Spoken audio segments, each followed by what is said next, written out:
Fala, gente boa! Bom, eu tinha encerrado, né, o primeiro vídeo comentando, até melhor, fazendo uma pergunta, né? Como que surgiu o prédio que hoje é o Museu Nacional, né?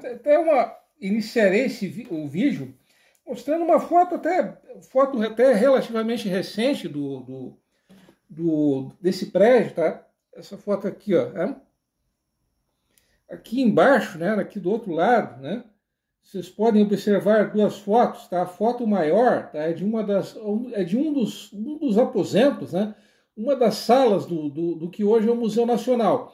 A foto de baixo, tá? A foto que fica ao lado, a foto menor, tá? Ela é uma visão interna daquela casinha em estilo enxaimel que existe ali nos fundos do museu, tá? Essa casa, né, casa enxaimel, tá? Ela foi construída em 1905 e originalmente ela estava no quarteirão que hoje é ocupado pelo 62º Batalhão de Infantaria, né? O antigo 13º Batalhão de Caçadores. Então, essa casinha em estilo enxaimel, em 1980, ela acabou sendo reconstruída tijolo a tijolo, da mesma maneira que ela tinha sido construída lá em 1905, ali nos fundos do Museu Nacional, né? Então ela foi construída originalmente em 1905 e ela acabou sendo reconstruída naquele local onde ela está hoje em 1980, né? Obviamente ela não fazia parte daquele complexo que hoje é o complexo do Museu Nacional, né? Bom, como que surgiu esse prédio, né? Bom, como eu tinha dito no vídeo anterior, né, como eu já tinha antecipado, a construção, que ao mesmo tempo era a residência e o local de trabalho do procurador do Príncipe de Joinville, ela estava localizada no que hoje é a esquina da rua Rio Branco com a rua 9 de Março. Tá? Já tinha adiantado, já tinha comentado que esse casebre, melhor dizendo, ele estava pior do que dinheiro de pobre em final de mês, né? Então não havia a mínima condição de alguém morar, né? Alguém viver e trabalhar nesse local, ainda mais sendo o procurador do Príncipe de Joinville, né? Então o que o nosso amigo Fred, né? O Frederic Bristling, popular Fred, né? Fred francês, ele acabou fazendo, né? Qual a decisão que ele acabou tomando? Bom, ele acabou comprando um terreno que, a princípio, pertencia ao Bernhard Porchan Jr., né? Para quem não sabe, esse cara, né? Eu vou chamar de Bernardo, né? O nosso amigo Bernardo. Ele foi dono de uma olaria que lá nos primórdios de Joinville existiu, onde hoje é o prédio onde durante muitos anos funcionou a Comercial Pescaça. Então, ali na esquina da Rua do Príncipe com a Rua Ministro Calorges. Então, nesse local onde hoje existe esse prédio, onde funcionou a pescaça, ali nos primórdios de Joinville funcionou uma olaria, né? Essa olaria, ela durante um certo tempo, ela acabou sendo comprada, né? Ela pertencia a um norueguês chamado Rolf Ling, né? Que faleceu em outubro de 1851. Então, essa olaria, que era desse norueguês, que faleceu em outubro de 1851, ela acabou sendo comprada pelo Bernhard Porchan Jr., né? Alguns consideram essa olaria como a primeira indústria da história de Joinville. E o Bernhard Porchan Jr., né? O nosso amigo Bernardo, ele também foi dono alguns consideram ele como o primeiro latifundiário, o dono da primeira fazenda da história de Joinville. Esse latifúndio, essa propriedade rural, ali junto nessa propriedade rural havia uma pequena vila, né? Uma vila de agricultores que trabalhavam nesse local. Essa propriedade / vila rural, ela estava localizada na Mittelweg. A Mittelweg é a atual Rua 15 de Novembro, né? Mas voltando ao que interessa, esse terreno onde hoje está o Museu Nacional, a princípio esse terreno ele pertencia ao Bernhard Porchan Jr., né? O nosso amigo Bernardo. E ele acabou, como eu disse ainda há pouco, esse terreno ele acabou sendo comprado pelo nosso amigo Fred, obviamente em nome do príncipe, né? Bom, as obras, o início da construção do que hoje é o museu, o prédio que hoje seria o museu, iniciaram no início de 1867. Bom, esse prédio ele foi concluído ali no final, em dezembro de 1870, e a princípio ele era chamado de Maison de Joinville. Perdoe-me pela minha péssima pronúncia de francês. Inclusive eu tenho uma foto aqui da Miriam, a Miriam, para quem não sabe, a Miriam Pech, né? A Miriam Pech, Pech, né? Ela era um dos 4 filhos do Yaroslav Pech. Para quem não sabe, o Yaroslav, ele foi o último morador do prédio, onde hoje é o museu, né? Então aqui uma foto da Miriam. Não sei se vocês estão chegando. Essa foto aqui, ó. Foto aqui de baixo, tá? A Miriam em frente ao que hoje é o Museu Nacional, né? Uma das filhas do último morador, uma das últimas moradoras do que hoje é o Museu Nacional de Imigração e Colonização, Miriam Pech, né?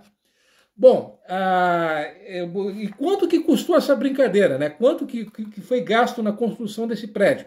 Bom, foram gastos 821.261 réis, o que em 1870 era um valor bem considerável, né? Então essa foi a grana, né? Esse foi o valor que foi gasto na construção desse prédio que hoje é o museu, né? Bom, esse prédio, até 1957, nesse local onde hoje é o museu, ali viviam os procuradores, os representantes oficiais do príncipe, né? E posteriormente dos descendentes do príncipe de Joinville. Bom, qual que era a função do procurador, além de, obviamente, ser o representante do príncipe? Bom, ele acabava negociando, além de administrar os bens do príncipe, mais tarde dos descendentes do príncipe aqui na região, ele também acabava efetuando a venda de lotes de terra, né?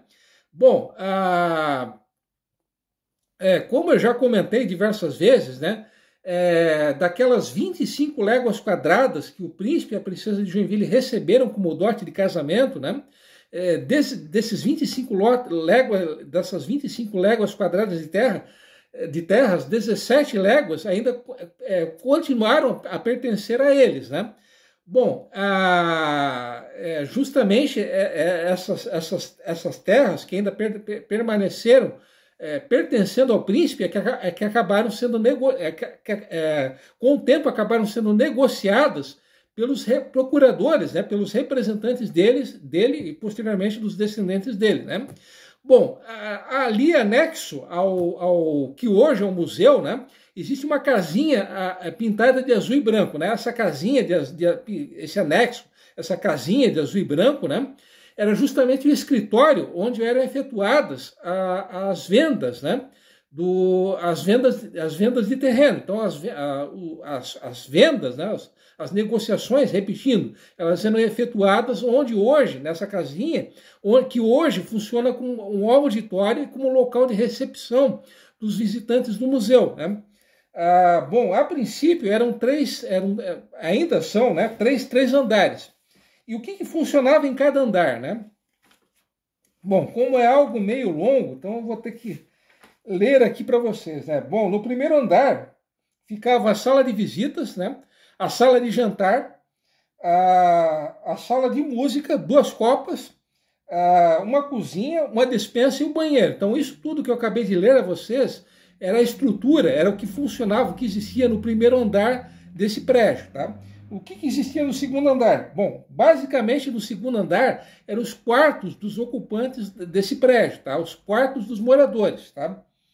Bom, e também havia um corredor de serviço e um acesso à sala dos empregados, né? Isso no segundo andar. E no terceiro andar ficavam os hóspedes, tá? Então, o terceiro andar do que hoje é o Museu Nacional foi reservado aos hóspedes, né? Aos visitantes.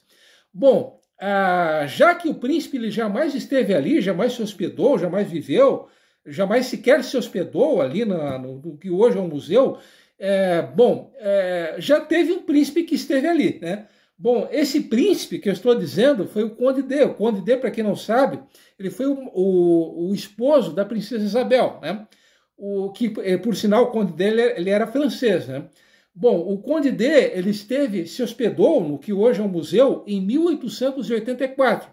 Muito tempo depois, isso já nas celebrações do centenário da cidade, isso já é em 1951, o neto do Conde D, o Pedro de Orleans, ele também se hospedou no que hoje é o Museu Nacional. Inclusive tem uma outra foto, não sei se será possível vocês enxergarem, porque é uma foto preto e branco, né?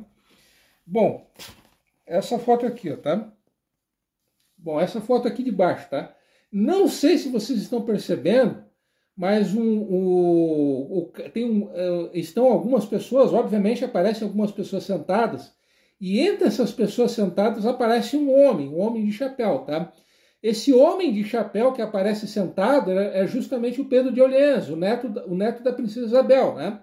Bom, ele foi justamente o príncipe, né, o Pedro de Orleans, que acabou coroando a rainha do centenário. A rainha do centenário de Joinville, para quem não sabe, foi a Jutta Gitschov, né? A Jutta Gitschov, né?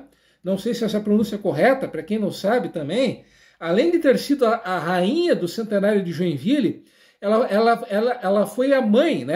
Ela era a mãe, ela faleceu em 1983 e ela era a mãe do Milton Wendel, o polêmico e nitroglicerínico Milton Wendel, geólogo e ambientalista Milton Wendel, uma figura bem carimbada aqui no canal, sobre o qual eu comentei diversas vezes, e que que tem uma página no Facebook, que é o maior militante em favor da transformação do Rio Cachoeira e de suas margens, obviamente, em um parque ecológico municipal. Então, a mãe do hoje polêmico e nitroglicerínico Milton Wendel, essa figurinha tão carimbada aqui no canal, a mãe dele, no caso, repetindo, ela foi a rainha do centenário de Joinville, e a coroação dela ocorreu justamente no museu, em frente ao que hoje é o Museu Nacional. Então, a coroação dela ocorreu no que hoje é o Museu Nacional, e quem botou a coroa nela, quem a coroou, foi justamente o príncipe, o Pedro de Orleans, o neto da princesa Isabel e do Conde D, né? Bom, um outro fato curioso, né, bom, esse fato curioso, né, como esse vídeo já está interminável, mais uma vez, como eu não quero encher o saco de vocês, né, os respectivos sacos de vocês, eu deixarei essa informação para o vídeo seguinte. Então, até lá, um abração e até lá, beleza?